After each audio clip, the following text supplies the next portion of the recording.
الحمد لله نحمده ونستعينه ونستغفره نعوذ بالله من شرور انفسنا ومن سيئات اعمالنا من يهده الله فلا مضل له ومن يضلل فلا هادي له واشهد ان لا اله الا الله وحده لا شريك له واشهد ان محمدا عبده ورسوله اما بعد. எல்லாம் அல்ல அல்லாஹ்வின் நல்லடியார்களே, சகோதர சகோதரிகளே, அல்லாஹ் நமக்கு வழங்கியிருக்கக்கூடிய இந்த புனிதமிக்க ரமலான் மாதத்தில் அவருடைய கடமையான நோன்பை நிறைவேற்றிவிட்டு இரவு தொழுகையை தொழுதுவிட்டு நாம் எல்லாம் இங்கே வந்து கூடியிருக்கின்றோம்.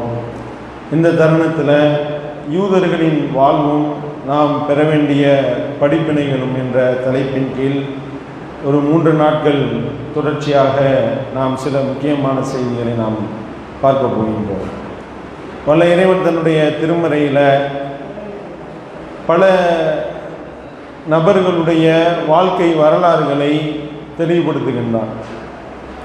அந்த வரலாறுகளை நமக்கு அல்லாஹ் சொல்லி காட்டுவதனுடைய நோக்கத்தை பற்றி அல்லாஹ் சொல்லும் பொழுது, இன்ன ஃபீ ஸாலிக லஇப்ரத்தன் லிமன் யக்ஷா, இந்த வரலாறுகளை நீங்கள் அறிந்து கொள்வதன் மூலமாக யார் இறைவனை அஞ்சக்கூடியவர்களாக இருக்கின்றார்களோ அவர்களுக்கு இதில் படிப்பினை இருக்கிறது என்று அல்லாஹ் சொல்லி காட்டுகின்றான்.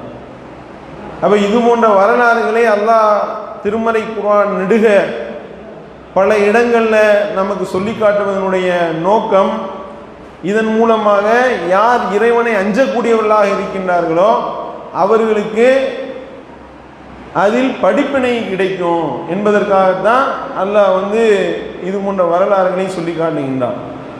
அப்படி நாம் திருமறையில் எடுத்து படித்து பார்த்தோமேயானால் ஒரு கூட்டத்தினுடைய வரலாறு, இந்த கூட்டத்தினுடைய வரலாறு குறித்து அல்லாஹ் தெளிவுபடுத்தியதை போல வேற எந்த ஒரு கூட்டத்தை பற்றியும் அல்லாஹ் தெளிவுபடுத்தலை.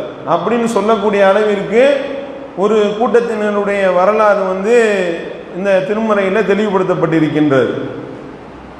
அப்போ அத்தகைய ஒரு வரலாறை நாம் அறிந்து கொள்ள வேண்டியதனுடைய நோக்கம் என்ன அப்படின்னா, அந்த வரலாறை படிக்கும் பொழுது நமக்கு அதில் மிகப்பெரிய படிப்பினை இருக்கின்றது என்பதனால தான் அல்லாஹ் அதை சொல்லி காட்டும். அது எந்த கூட்டம் அப்படின்னு பார்த்தா யூதர்கள். இந்த யூதர்களுடைய வாழ்க்கை வரலாறை பற்றி அல்லாஹ் பல இடங்களில் பேசுகின்றான். மூசா அலைஹிஸ்ஸலாம் அவர்களுடைய கவுமாக இருந்து அவர்களால் வழிநடத்தப்பட்டு பல்வேறு விதமான இறைவனுடைய அருளை கண்கூடாக கண்டு எல்லாம் அனுபவிச்சுட்டு அல்லாஹ்வுக்கு மாறு செஞ்ச கூட்டம். அல்லாஹ்வுடைய வேதம் இறக்கி அருளப்பட்டிருந்த நிலையிலையும் அல்லாஹ்வுடைய வேதத்தை அவர்கள் பற்றி பிடிக்கவில்லை. அல்லாஹ் எவ்வளவோ அருட்கொடைகளை அவர்களுக்கு செய்திருந்தான். அந்த அருட்கொடைகளை எல்லாம் நிராகரித்த காவிர்களாக அவர்கள் மாறி அவர்கள் பண்ண அட்டுழியங்கள் அடாவடித்தனங்கள் கொஞ்சம் நெஞ்சம் கிடையாது. இன்றளவும் பார்த்து கொண்டிருக்கிறோமா இல்லையா? அந்த யூதர்கள் இஸ்ரேல் என்ற அந்த ஒரு நாட்டில் இருந்து கொண்டு அது ஒரு நாடுன்னே கிடையாது, நாடாகவே அங்கீகரிக்க முடியாது. முஸ்லிம்களுடைய நிலத்தை அபகரித்து அட்டுழியம் செய்து கொஞ்ச நெஞ்ச கொடுமைகள் கிடையாது. முஸ்லிம்களுக்கு அவர்கள் செய்யக்கூடிய அட்டுழியங்களும் கொடுமைகளும் கொஞ்ச நெஞ்சம் கிடையாது. அப்படிப்பட்ட கொடுமைகளை இன்றளவு வரை அவர்கள் நிகழ்த்தி வருகின்றார்கள். பார்க்கின்றோம் பாலஸ்தீன மக்களை அவர்கள் போட்டு படுத்தக்கூடிய அந்த துன்பங்களும் துயரங்களும் நோன்பு நேரங்கள்லையும் அப்படிப்பட்ட ஒரு மிகப்பெரிய சொல்லொன்னா துயரங்களுக்கு முஸ்லிம் சமுதாய மக்கள் ஆளாக்கப்படுகின்றார்கள். குழந்தைகளை விட்டு வைக்கவில்லை, பள்ளிக்கூடங்கள் மீது குண்டு வீசக்கூடிய கொடுமை. இப்படி நம்ம எடுத்துக்கொண்டோமே ஆனால் இந்த யூதர்கள் ஆடக்கூடிய அந்த விரியாட்டம் என்பது அது எல்லை மீறி போய் கொண்டிருக்கின்றது. அப்படிப்பட்ட அந்த யூதர்கள் எப்படிப்பட்ட அட்டுழியக்காரர்களாக இருந்தார்கள், அவர்களுக்கு அல்லாஹ் செய்த அருட்கொடைகள் எப்படியானதாக இருந்தது என்பதை பற்றி நாம் படிக்கும் பொழுது நமக்கு உண்மையிலே ஒரு மிகப்பெரிய ஒரு படிப்பினையாக பாடமாக அது இருக்கின்றது. இன்றும் உலகத்தில் ஒரு மிகப்பெரிய ஒரு படத்தை காட்டிக்கிட்டே இருப்பாங்க. தங்களை ஒரு பெரிய ஆட்கள் மாதிரி காட்டுவதும், தங்களை மிஞ்சிய ஒரு அறிவாளிகள் யாரும் இல்லை என்பதை போன்று காட்டுவதும், நாங்கள் மாதிரியான ஒரு நாடு உலகத்தில் இல்லை, அது நாடே கிடையாது, அது ஆக்கிரமிக்கப்பட்ட ஒரு நிலம், அடாவடித்தனத்தின் மூலமாக உருவாக்கப்பட்ட ரவுடி எப்படி வந்து ஒரு இடத்தை பிடிச்சி வச்சுக்கிட்டு அடுத்தவனை விரட்டி விட்டு அவனுடைய வீட்டை அபகரிக்கின்றான், அந்த மாதிரி ஒரு ஏரியாவை, ஒரு ஊரையே, ஒரு நாட்டை அபகரித்திருக்கின்றான். அப்படி அபகரித்து கொண்டு அப்படிப்பட்ட அட்டூழியங்களை செய்து வரக்கூடிய இந்த யூதர்கள் எப்பயுமே பில்டப் கொடுத்துக்கிட்டே இருப்பாங்க. இந்த இப்போ கூட பார்த்தீங்கன்னா இந்த கொரோனாவில் கூட பார்த்தோம்னா எப்படிப்பட்ட பில்டப்பு, எல்லாமே வந்து கொரோனா எல்லாமே சரியாயிடுச்சு, இஸ்ரேலில் வந்து கொரோனாவே ஒழிஞ்சிருச்சான், மொத்தமாக ஒழிச்சிட்டோம் நாங்கள், ஒரு 80% பேருக்கு வந்து நோய் எதிர்ப்பு சக்தி உருவாயிருச்சு. அப்போனா 50 பேர் இஸ்ரேல்காரங்களை எல்லா நாட்டுக்கும் அனுப்பி வந்து எல்லாத்தையும் வந்து நோய் எதிர்ப்பு திறனோட அலைய விட வேண்டியது தானே. டோட்டலாக வைத்தியம் பார்த்து எல்லாத்தையும் வந்து காப்பாற்ற வைக்கலாம்ல, ஏன் அனுப்ப மாட்டுறாங்க? பார்த்தீங்கன்னா அது ஒரு பில்டப்பு. எல்லாம் வந்து ஆய்வு செஞ்சு பார்த்தோம்னா அம்புட்டும் பொய். இந்த ஃபேக்ட்ரி செக்டாரில் போட்டு கிளின்னு கிழிக்கிறாங்க. இந்த மாதிரி வந்து ஒட்டுமொத்தமாக மந்த எதிர்ப்பு திறன் வந்துருச்சு, எல்லாரும் வந்து அவங்க எல்லாருக்குமே கொரோனா போயிருச்சு, மாஸ்க் இல்லாமல் எல்லாரும் வெளியே நடமாடுறாங்கன்னு போட்டது எல்லாமே பொய். இப்படி செய்தி பரவக்கூடிய நேரத்தில் கிட்டத்தட்ட 4500 பேருக்கு கொரோனா வந்திருக்கு அன்னைக்கு மட்டுமே. இந்த செய்தியை போட்ட அன்னைக்கு மட்டுமே இஸ்ரேலில் 4500 பேருக்கு புதிய கொரோனா பாசிட்டிவ் கண்டுபிடிச்சிருக்காங்க. கொரோனா டெட்டு அதிகமாகிட்டு போயிட்டே இருக்கு என்று சொல்லி எல்லாம் வந்து வெளியிடுறாங்க. இந்த பக்கம் என்ன பில்டப் கொடுக்குறாங்க, எங்களுக்கு வந்து கடவுளுடைய அனுக்கிரகம் எங்களுக்கு கிடைத்து விட்டது, கடவுள் எங்களை ஆசீர்வதித்து விட்டார்னு இவங்கள போட்டு பரப்பி விடுறது. இந்த மாதிரி ஒரு மாயத்தோட்டத்தை தான் இவங்க ஏற்படுத்தி வச்சிருக்காங்க. நல்லா விளங்கிக்கிறங்க. ஏன்னா இது அவர்களுடைய இரத்தத்திலே ஊறினது. இது வந்து அவர்கள் வந்து இது போன்ற பொய்களையே அதிகமாக செவியேற்று பொய்யிலேயே ஊறி திளைத்ததுனால அவர்களுடைய நிலை என்னவாக இருக்கின்றது அப்படின்னா, உண்மையை வந்து அவங்க விரும்பவே மாட்டாங்க. உண்மையை மறைக்கிறது, உண்மையோடு பொய்யை கலப்பது, அதோடு மட்டுமில்லாமல் உண்மையை மறைப்பது, இதுதான் இவர்களுடைய வேலையாக இருக்கின்றது. அல்லாஹ் குர்ஆனில் வந்து இந்த யூதர்களுடைய வரலாறு நம்ம எடுத்து படிக்கிறோமையானால், படித்து பார்ப்போமையானால் 2வது அத்தியாயம் அல்-பக்ராவில் வந்து 40வது வசனத்திலிருந்து அல்லாஹ் என்ன செய்யறான், இவர்களுடைய அந்த செய்திகளை பற்றி எல்லாம் பேசிக்கிட்டே வர்றான். யா பனி இஸ்ராயில் அதுக்குரு நியாமத்தி அல்லத்தி அன்அம்து அலைக்கும் அப்படின்னு அல்லாஹ் ஆரம்பிக்கிறான். இஸ்ராயலின் மக்களே, உங்களுக்கு அல்லாஹ் செய்திருந்த அந்த அருட்கொடைகளை நீங்க நினைச்சு பாருங்க என்று சொல்லி எல்லாம் ஆரம்பிக்கிறான். வேதத்தை கொடுத்தேன், அந்த வேதத்தை நீ பற்றி பிடித்து கொள்ளுங்கடான்னு நான் சொன்னேன், ஆனால் நீ என்ன செஞ்சீங்க, நீங்க பண்ண அட்டூழியம் என்னன்னு அல்லாஹ் ஒரு பட்டியலை போடுகின்றான். வலா தல்பிசுல் ஹக்க பில் பாத்திலி வ தக்துமுல் ஹக்க வ அன்தும் தஅலமூன். நீங்கள் அறிந்து கொண்டே என்ன செஞ்சீங்க, உண்மையோட பொய்யை கலந்தீங்க, உண்மையை மறைக்கவும் செஞ்சீங்க, ஏன் இந்த மாதிரி பண்றீங்க என்று சொல்லி அல்லாஹ் கேள்வி எழுப்புகின்றான். கேள்வி எழுப்பிட்டு அக்கீமுஸ் ஸலாத்த வ ஆத்துஸ் ஸகாத்த வர்கூ மஅர் ராக்கியின், நீங்க தொழுகை நிலைநிறுத்துங்க, ஜக்காத்தையும் கொடுங்க, ருக்கு செய்வரோடு ருக்கு செஞ்சு தொழுது இபாதத்தில் இருந்து நீங்க இறைவனுக்கு அஞ்சக்கூடியவர்களாக நீங்க மாற வேண்டாமா? அத்தாமுருன பில் பிர்ரி வ தன்ஸவுன அன்ஃபுஸக்கும் வ தத்லூனல் கிதாப். ஏன்பா நீங்க வந்துக்கிட்டு பிறருக்கு நன்மையை ஏவுறீங்க, தீமையை விட்டு தடுக்கணும்னு சொல்றீங்க, ஆனா உங்களையே நீங்க மறந்துட்டீங்களப்பா, வேதத்தை ஓதிக்கிட்டு ஏன்டா இந்த அநியாயம் பண்றீங்க என்று அல்லாஹ் கேள்வி எழுப்புகின்றான். வஸ்தாயினு பிஸ்ஸப்ரி வஸ்ஸலா, இன்னும் நீங்க வந்து தொழுகை கொண்டோ பொறுமையை கொண்டோ நீங்கள் வந்து அல்லாஹ்விடம் உதவி தேடுங்கள். வைன்னஹா லகபீரத்துன் இல்லா அலல் ஹாஷியின், யார் அல்லாஹ்வை அஞ்சி நடக்கக்கூடியவர்களாக இருக்கின்றார்களோ அந்த பணிவுடையோரை தவிர மற்றவர்களுக்கெல்லாம் இது பாரமாகத்தான் இருக்கும் என்று சொல்லி அல்லாஹ் அவர்களுக்கு அறிவுரை சொல்லி அப்படியே ஆரம்பிக்கிறான். இது நமக்கும் உண்டான அறிவுரை, இதை விளங்கிக் கொள்ள வேண்டும். அவங்களுக்கு சொல்றது மட்டுமல்ல, இது வந்து யாபனி இஸ்ராயில்னு கூப்பிட்டு அதுக்கடுத்து ஃபிரௌனுடைய படையிலிருந்து உங்கள்ட்ட நான் காப்பாத்தினே, அது நீ நினைச்சு பாரு, நல்லா ஒரு பட்டியலை போடுகின்றான். இதெல்லாம் வந்து அவர்களுக்கு சொல்லப்பட்ட அறிவுரை மட்டுமல்ல, நமக்கும் இதுல அறிவுரை இருக்கின்றது. அல்லாஹ்வுடைய அருட்கொடைகளை அவர்கள் மறந்ததும் மறுத்ததும் நன்றி கெட்டதனமாக நடந்ததுன்னா அவர்கள் இத்தகைய ஒரு கேவலத்தனத்திற்கு ஆளானதுக்கு காரணம் என்பதை அல்லாஹ் தெளிவுபடுத்துகின்றான். பார்க்கிறோம் அதனுடைய தொடர்ச்சியில இந்த அல்-பக்ராவினுடைய 2வது அத்தியாயத்தினுடைய 40வது வசனத்திலிருந்து அப்படியே எடுத்து படிச்சு பாருங்க.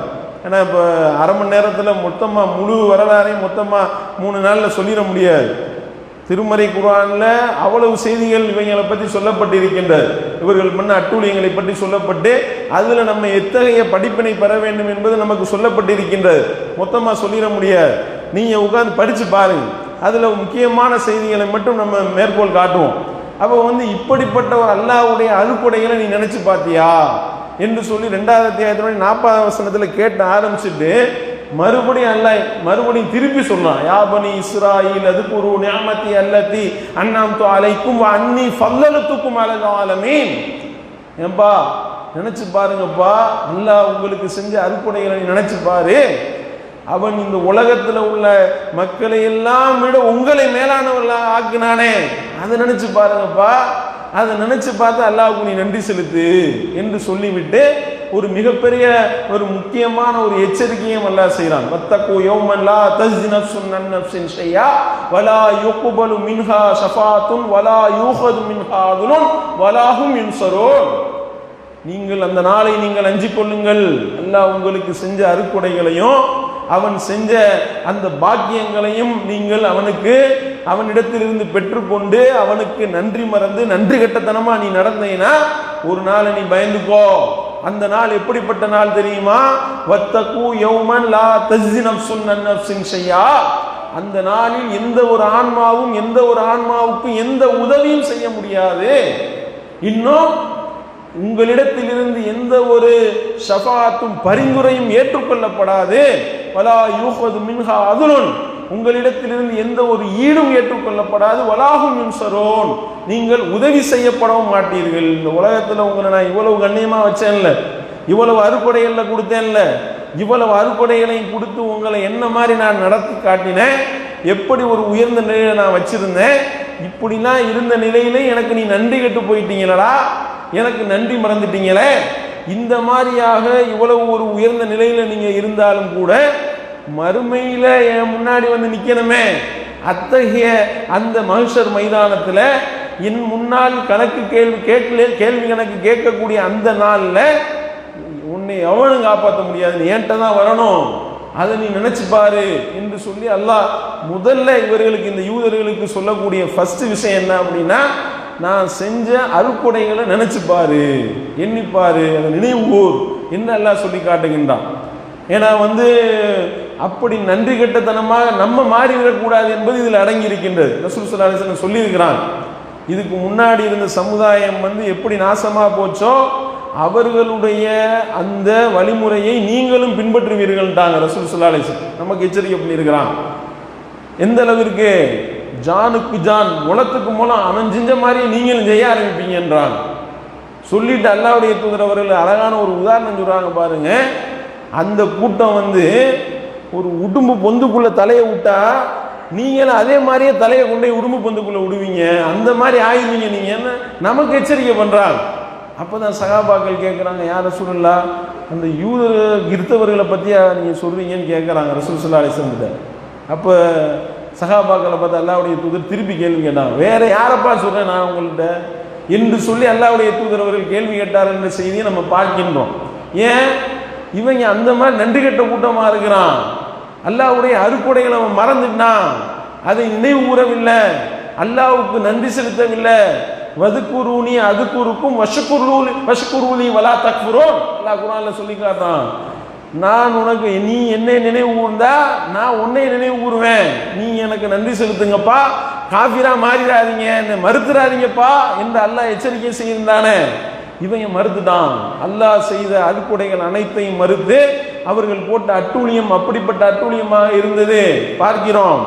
அல்லாஹ் ஏன் இதை நினைவுகூரன்னு சொல்றான் தெரியுமா? அதையும் அல்லாஹ் 7வது அத்தியாயத்தினுடைய அல்-அஹ்ராஃப் என்று சொல்லப்படக்கூடிய 7வது அத்தியாயத்தினுடைய 69வது வசனத்துல சொல்றான். அல்லாஹ்வுடைய அருட்கொடையை நீ நினைச்சு பார்க்கணும், ஒவ்வொரு ஆளும் நினைச்சு பார்க்கணுமா? நம்மில்ல ஏன் நினைச்சு பார்க்கணும்? அல்லாஹ் சொல்றான், ஃபதுகுரு ஆலா அல்லாஹி லஅல்லக்கும் துஃப்லிஹூன், அல்லாஹ் உங்களுக்கு செய்திருக்கக்கூடிய அருட்கொடைகளை நீங்கள் எண்ணி பாருங்கள், நினைத்து பாருங்கள், நினைவு கூறுங்கள், இதன் மூலம் லஅல்லக்கும் துஃப்லிஹூன், நீங்கள் வெற்றி அடைவீர்கள் என்று அல்லாஹ் சொல்லி காட்டுகின்றான். அப்ப அல்லாஹ் நமக்கு எவ்வளவு பெரிய அருட்கொடைகளை செஞ்சிருக்கான் என்பதை நம்ம நினைவு கூறுவது தான் நம்மளுடைய மறுமை வெற்றிக்கு உண்டான அச்சாரமாக ஆணிவேராக திகழ்கின்றது என்பதை நாம் முதல்ல விளங்கிக் கொள்ள வேண்டும். நம்மள பெருவாரியான மக்கள் நன்றி கெட்டவர்களாக, இறைவனை மறந்தவர்களாக, இறைவனுக்கு நன்றி செலுத்தாதவர்களாக, காஃபிர்களாக மாறுவதற்கு காரணம் என்ன? முஸ்லிமா இருக்கிறவன் அல்லாஹ்வுக்கு அஞ்ச மாட்டான், அல்லாஹ்வுக்கு நன்றி செலுத்த மாட்டான், அல்லாஹ்வுடைய நினைவு வரமாட்டேனுது. அவன் நன்றி கெட்டவனாக மாறி அல்லாஹ்வை மறுக்கக்கூடிய காபிராக அவன் மாறி விடுவதற்கு காரணம் என்ன தெரியுமா? அல்லாஹ் நமக்கு செஞ்ச அருக்குடைகளை அவன் நினைவு கூறுறது. அதுதான் பிரச்சனை. அப்படி நம்ம நினைவு கூர்ந்தோமே ஆனால் நாம மறுமையில வெற்றி அடையலாம். அப்படி நினைவு கூறாதனால தான் இவங்க நாசமா போயிருக்காங்க. யூதர்கள் நாசமா போனதுக்கு மெயினான காரணம் என்னன்னா இதுதான் காரணம் என்பது அல்லாஹ் அதை தொடர்ந்து நிறைய பட்டியல் போடுகின்றான். நம்ம நினைவு கூறுறோமா? யோசனை பண்ணி பாருங்க. அல்லாஹ் நமக்கு செஞ்ச அருட்கொடைகள் எவ்வளவு என்பதை இதுல நம்ம ஒரு படிப்பினை பெற வேண்டும். இவர்களுடைய அந்த வாழ்க்கையிலிருந்து நம்ம பெற வேண்டிய முக்கியமான படிப்பினை இதுதான். அல்லாஹ் நமக்கு செஞ்ச அருட்கொடைகளை நம்ம நினைச்சு பார்க்கணும். அல்லாஹ் பல இடங்கள்ல சொல்லி காட்டுறோம், நான் உங்களுக்கு செஞ்ச அருட்கொடைகளை நீங்க எண்ணி கணக்கிட முடியாது, அப்படி உங்களுக்கு நான் அருட்கொடைகளை செஞ்சிருக்கிறேன் என்று அல்லாஹ் சொல்லி காட்டுகின்றான். உதாரணத்துக்கு ஒரு விஷயம், இப்ப இன்னைக்கு கரண்ட் நிலவரம் என்ன? ஆக்சிஜன் சிலிண்டர் தேடி எல்லாம் ஓடிக்கிட்டு இருக்காங்க. ஆக்சிஜன் உற்பத்தி சிரமம், எவ்வளவு பிரச்சனை. ஒரு ஆக்சிஜன் சிலிண்டருக்காக போய் ரேஷன் கடையில் வரிசையில் நிற்கிற மாதிரி சிலிண்டரோட நிற்கிறாங்க. பார்த்தாலே நெஞ்சம் பதபதைக்கின்றது.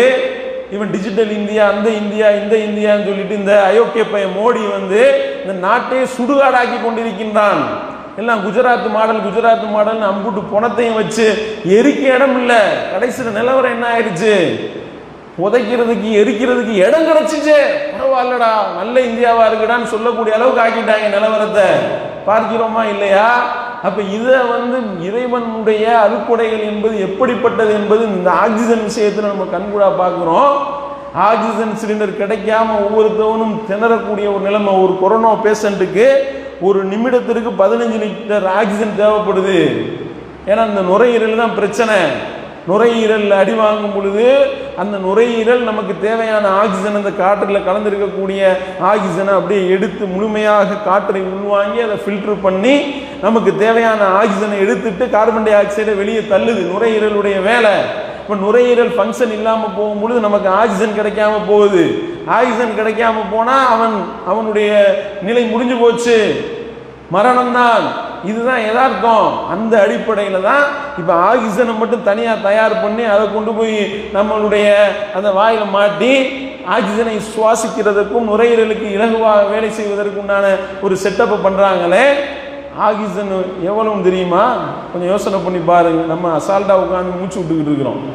மூச்சு விட்டுக்கிட்டு அல்லாஹ் கொடுக்கக்கூடிய அருட்கொடை நமக்கு என்னன்னு தெரியல. அல்லாஹ் எப்படிப்பட்ட அருளை நமக்கு செஞ்சிருக்கான்றது நமக்கு தெரியலைங்க.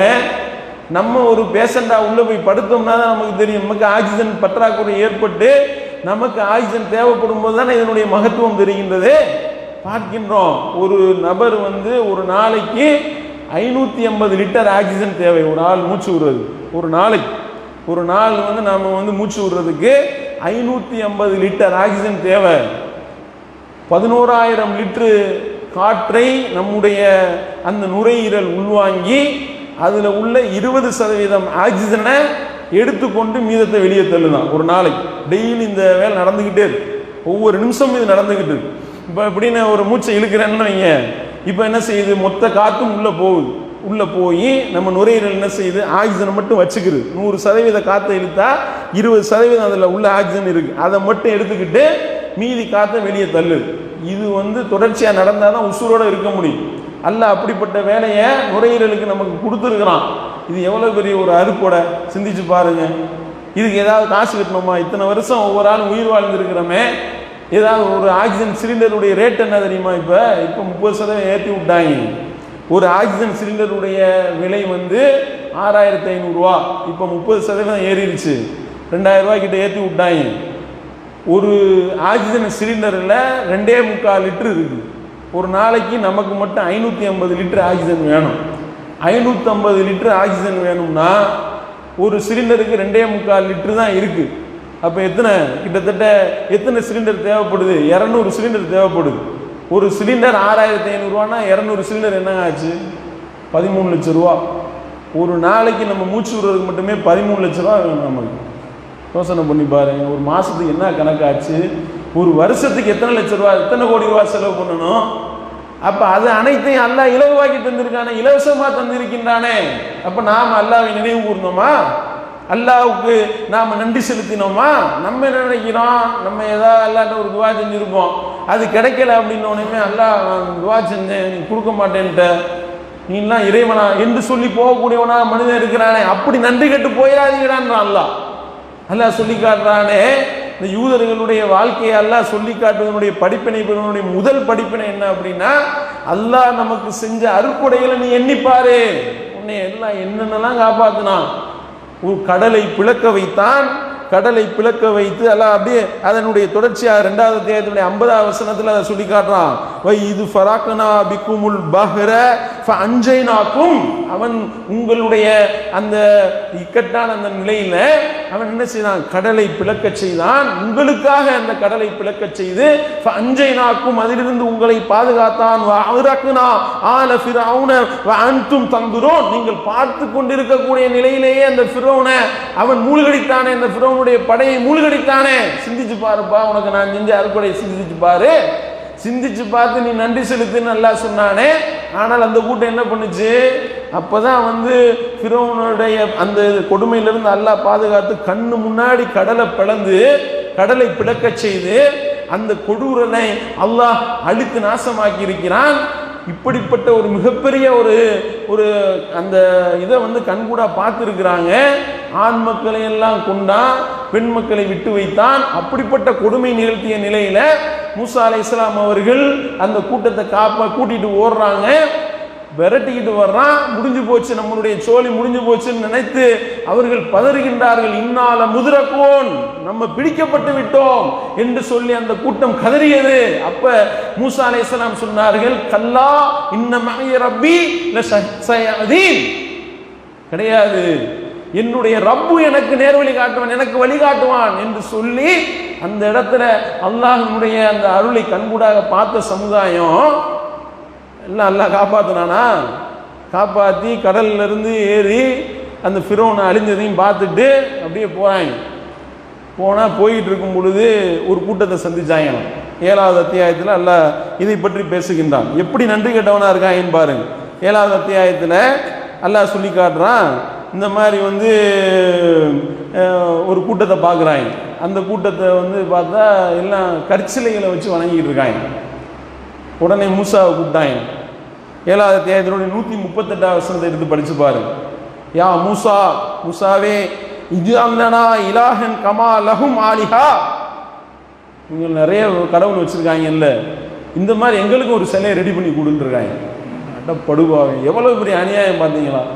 இப்போதான் அல்லாஹ்வுடைய அந்த அருளை கண்ணு முன்னாடி பார்த்து அல்லாஹ் உன்னை காப்பாத்திருக்கிறான்.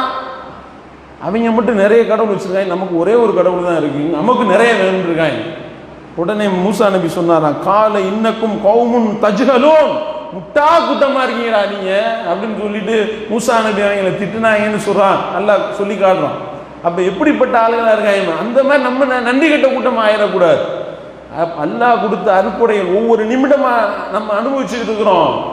ஒவ்வொரு நிமிடமும் ஒவ்வொரு நொடியும் நம்ம மூச்சு விடுறோம் பாருங்க, நம்ம கண்ணு முன்னாடி எல்லாம் காட்டுறான். இங்க பாரு, ஆக்சிஜன்கா ஒவ்வொருத்தவனை எப்படி அலைஞ்சிக்கிட்டு இருக்கான் பாரு, ஒரு சிலிண்டர் கிடைக்காம ஒவ்வொருத்தவனை என்ன மாதிரி செத்துக்கிட்டு இருக்கான் பாரு. ஒரு நாளைக்கு மூச்சு விடுறதுக்கு மட்டும் 13 லட்சம் ரூபாய்க்கு ஆக்சிஜன் உனக்கு வேணும். நீ ஒரு மாசம் மூச்சு விடுறதா இருந்தா எத்தனை லட்சம், எத்தனை கோடி ரூபா வேணும் உனக்கு? யோசனை பண்ணி பாரு. இதெல்லாம் நான் உனக்கு செஞ்சிருக்கேன். ஃபதுகுரூனி அதுகுருக்கும் வஷ்குரூனி வலா தக்ஃபுரூன். நீ என்ன ஊர்னா நான் உன்னை நினைவு கூறுவேன்.